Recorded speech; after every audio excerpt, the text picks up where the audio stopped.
How's it going, everybody? Today we have our Demonology Warlock, and that's right, no hands today, baby. No, I'm just kidding. Yeah, so we shot it in a different format today. It's a pre-recorded gameplay where usually I'm playing and then recording to get like live reactions and all that. So you're hearing me as I play.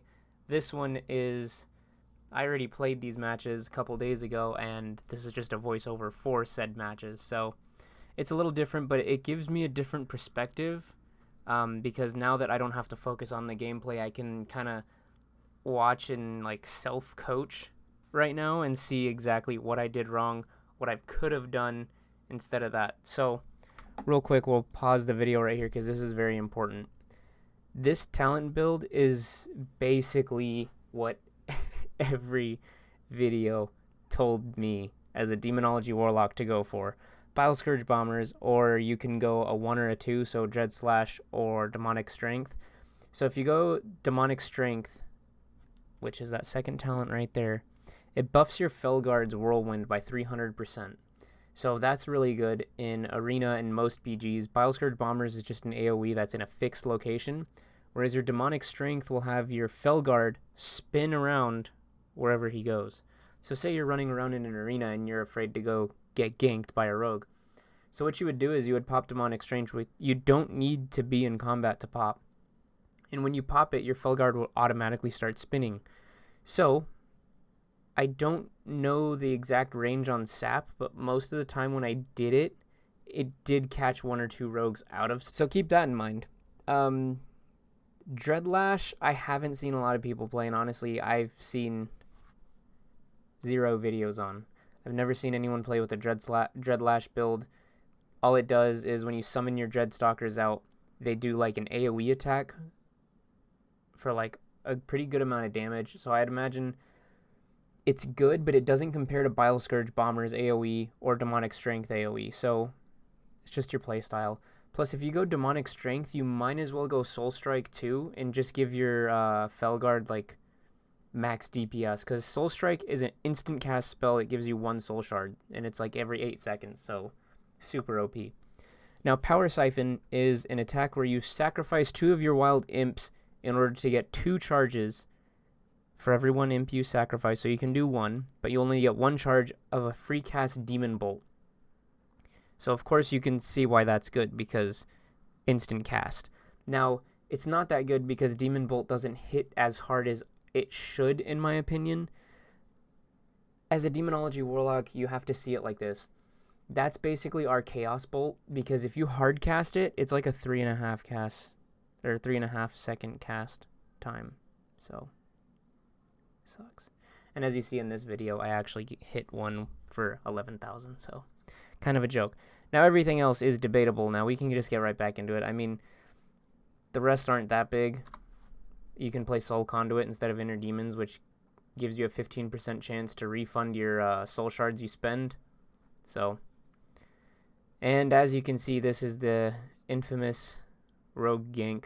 But you saw how I popped my demon armor there to avoid the incoming damage, because as a rogue, when they catch you in a stun that long, you want to pop defensives that you have in order to save yourself, because you know that's their burst.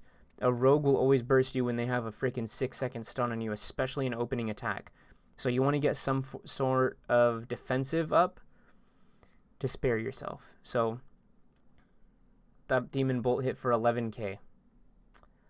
They're not that big, depending on your stats. Now, this character is, I think, mastery heavy rather than crit. So it is, what is it? Depending on the playstyle you go for, I'm looking at the whiteboard. So you got a build.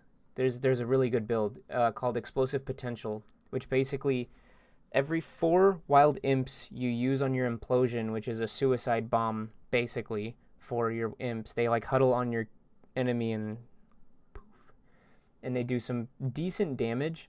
But every 4 you do right there, you get that buff at the top right there called Explosive Potential. Now, that buffs your haste by 500 or 400 haste for, I think it was 12 seconds or something like that. and that's every 4 imps you implode. As a Demonology Warlock, you have soul shards, but another thing you use for your spells is, in fact, your imps. So the more you have out, and you can see right here is a counter right there. So right there I have 2. You see I casted a full cast of Hand of Gul'dan, so I got 3 imps. Every Hand of Gul'dan will consume 3 soul shards at the most, 1 at the least. I don't recommend casting it on a 1 soul shard attack. It does less damage, and you'll only summon 1 imp, where I don't see that being beneficial to you at all. Even if you're trying to pump out immediate damage, it doesn't do as much damage as a 3-star or a 3-shard cast. So keep that in mind. I just recommend casting it at 3 shards, no less. It's just worth it. You know, you want to get those 3 imps so you can get your implosion, or you can power siphon from 2 of them. Take that, use your instant cast abilities, because again, in PvP, the less you cast, the better it is for you, because you'll have more survivability. You'll have less of a chance to get kicked on your spells and locked out. Of course, I mean, the less you cast, the less they can kick. So another thing about this build is you need to plan for your Tyrant, your Demonic Tyrant. It's the biggest spell you have. Mine's on cooldown right there. Basically summons a Demonic Tyrant for a certain amount of time. If you have the talent, I think it's the first talent in the row all the way at the last. I forgot what it was called, but if you have that talent, when you summon him, he will sacrifice all your imps in order to empower himself. So do keep that in mind. Before you summon him, you want to have at the minimum of 8 to 11 imps. The more you have, the better. Don't do it anything less, just because I feel like 8 to 11 is super, super easy to achieve. Almost both of the games, I have an average of like maybe 7 to 11 imps-ish. So you want to make sure you have those imps if you're playing that talent. If you're not playing that talent, don't even worry about having a certain amount of imps out, because if he comes out, he won't sacrifice them.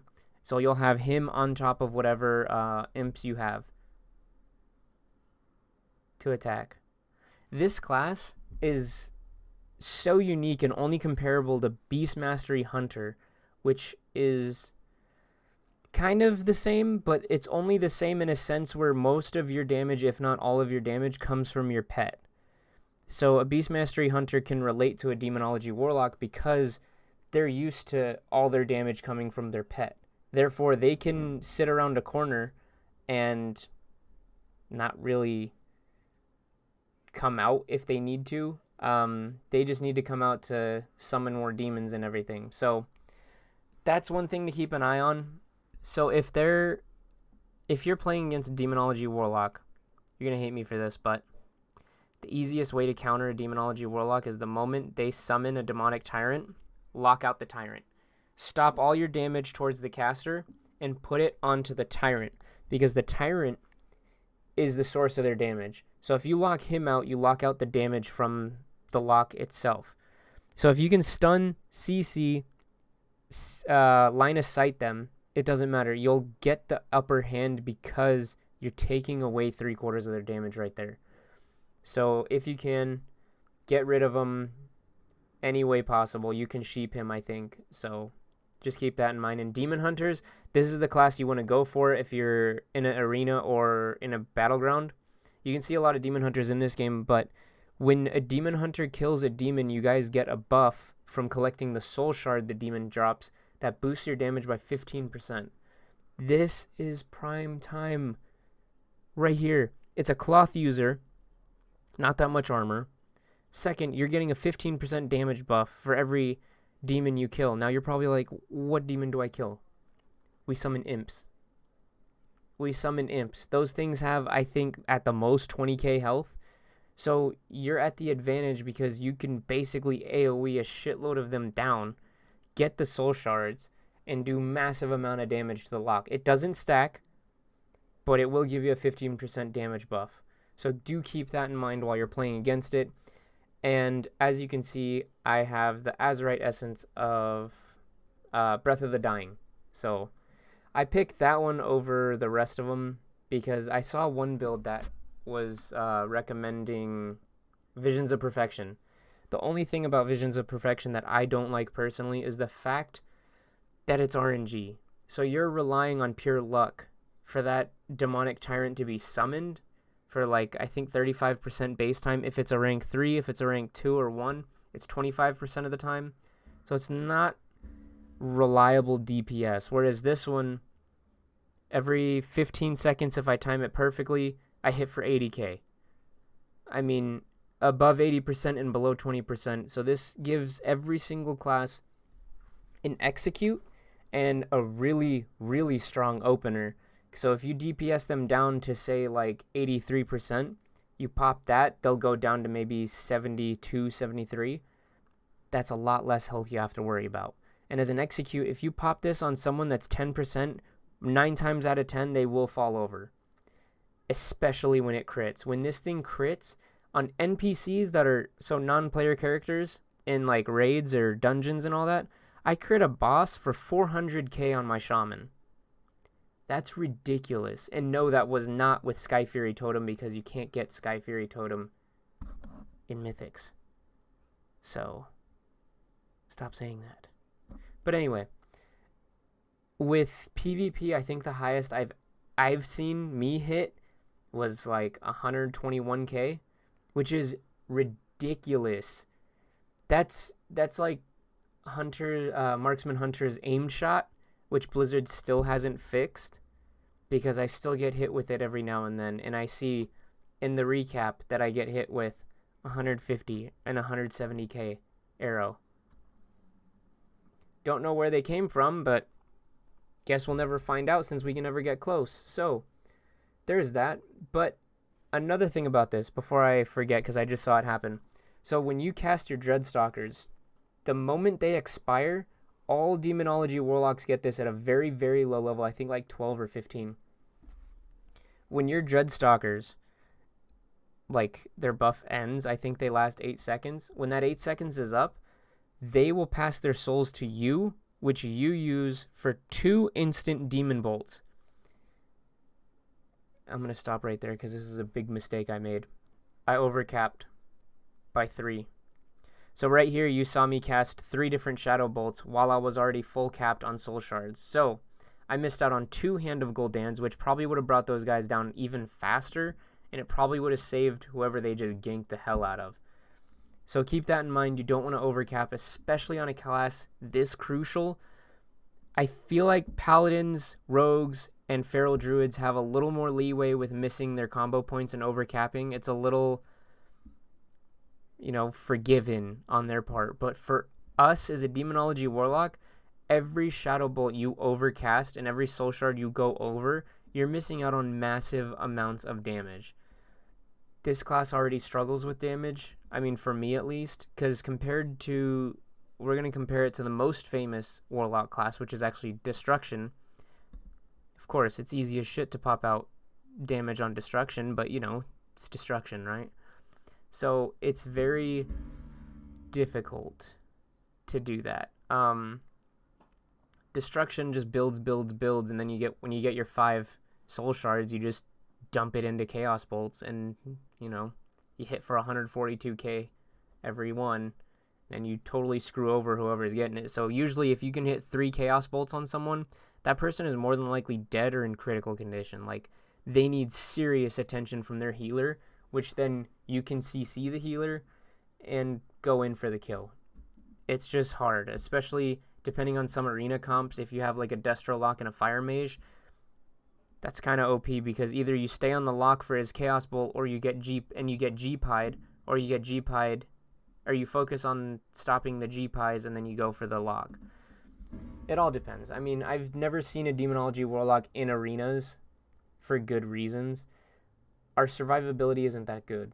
We have Mortal Coil, which gives you 15% or 20% health when you cast it, and it's a 3-second fear, instant cast, just like I did to him there. We have Health Stones, which every single Warlock should always stack 3, if not at least 1. Every life, you should use at least 1 Health Stone, and make sure you use it. You have an infinite supply. That's what they're there for. Burn through them. And don't be afraid to put a couple Soul Wells every time you res from the graveyard.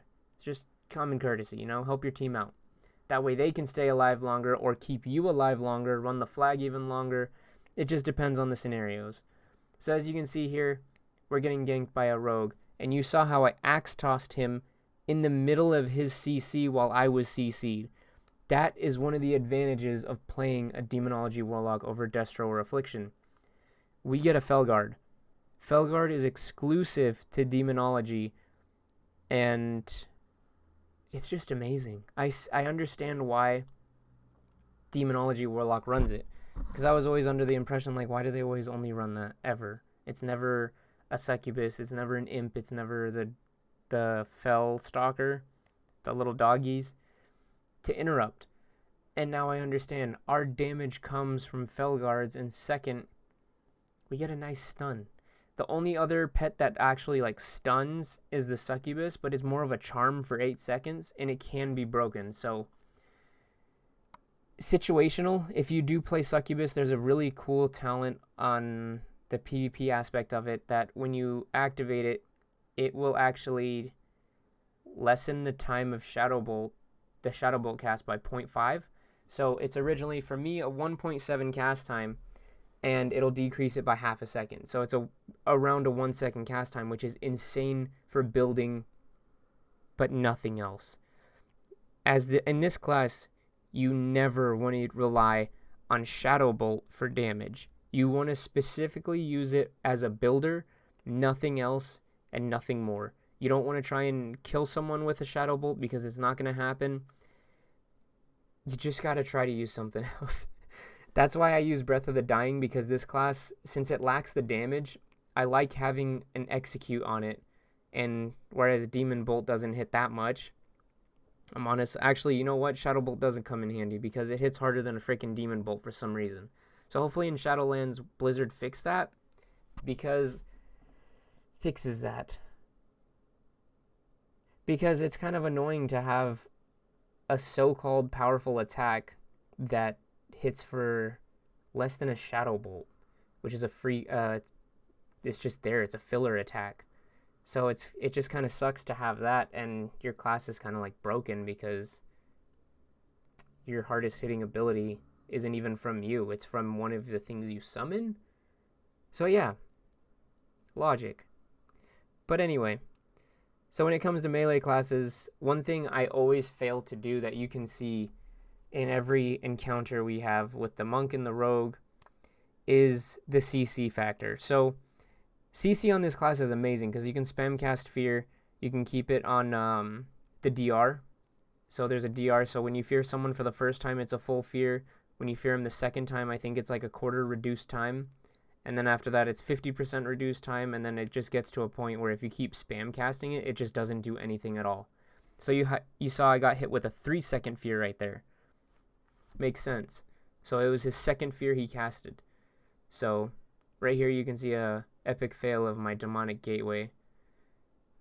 I see Blizzard fixed an issue where you can actually get out of the water by shooting a gateway from the bottom all the way to the top, and you just kind of float on through that. But you know, they fixed it, of course. But again, I hope this class gets fixed and brought to glory because the Demon Bolt needs to be buffed. Hand of Gul'dan needs to be able to consume more than 3 soul shards. I feel like Hand of Gul'dan should empower something, or if you have all 5, you should be able to do a 5 soul shard Hand of Gul'dan. It just makes sense. I don't know why they capped it at 3, but if anything, like make a 5 shard cast for Hand of Gul'dan, empower 1 Demon Bolt by like 15% damage. Buff Demon Bolt damage to make it hit just a little harder, because I don't want a Shadow Bolt to be hitting harder than a Demon Bolt, which makes no sense. Maybe, I wouldn't say buff the pets because you can summon so many and it's kind of ridiculous. I think the most I've ever had was like 19 imps, which is ridiculous. But it looked so funny to see 19 imps casting Fireball. It looked insane. But one really fun talent that I highly, highly recommend for everyone to try in a Demonology Warlock, even if you do not play Demonology Warlock, you have to try Nether Portal. It is the best talent to run if you're bored as shit in this game. So what the talent basically does is you open up a portal. Costs 3 3 or 2 soul shards. And what it does is the moment you open your portal, every soul shard you spend after that for I think like 12 seconds will summon a demon. So the moment this actually lines up perfectly with the power siphon build. So it's the second talent on the second row. And what you do, pop Dreadstalkers first, then cast your Demon Bolt, get that going, cast a Hand of Gul'dan to get rid of 3, so you summon 3 more demons from the portal. Cast another Demon Bolt, 1 more Hand of Gul'dan. Your Dreadstalkers at that time should be done, so you'll have 2 more casts. Cast both of them, cast 1 more Hand of Gul'dan, you should have a total of at least 10 demons out, counting imps, portal demons, and that's also if you summon your Demonic Tyrant. And if you have the Baleful Invocation, or no, the branch from Waycrest Manor, pop that, because that is a major buff for this. And you can see I have it right here. I activated it. So activate that before you call your Tyrant out, because it's, of course, everything you do as a caster is based on intellect, just like Warrior's strength, DK's strength, and agility is everyone else. So keep that in mind. You want to make sure you're popping that. You want to go Demonic Core, or what is it on the whiteboard? There's Demonic Core playstyle, Baleful Invocation, and Supreme Commander. So Supreme Commander basically buffs the Demonic Tyrant. So of course, that's your biggest hitter, so why not buff him as much as you can? That way when he comes out, he's nice and beefy. But no, again, that's why I tell every other class that has problems with demonic or demonology warlocks, I don't know why you would. Go for their Demonic Tyrant. 9 times out of 10, they are doing a Demonic Tyrant build, because that's where the most damage is on all the builds I've seen so far. The Imp build isn't really that good. You won't get that much damage out of it. There's probably some players that pull ridiculous damage, but I don't see them. But yeah, so I understand why Lucron, the other YouTuber, played this class. It's just so much fun. I didn't play much of it in Legion, but still super freaking fun, man. I wish I played it in Legion more. I didn't play a lot of it. I leveled mostly as a Destro, and then I stuck Destro because the damage was just ridiculous back then. Back in Legion, we were hitting millions as Destro.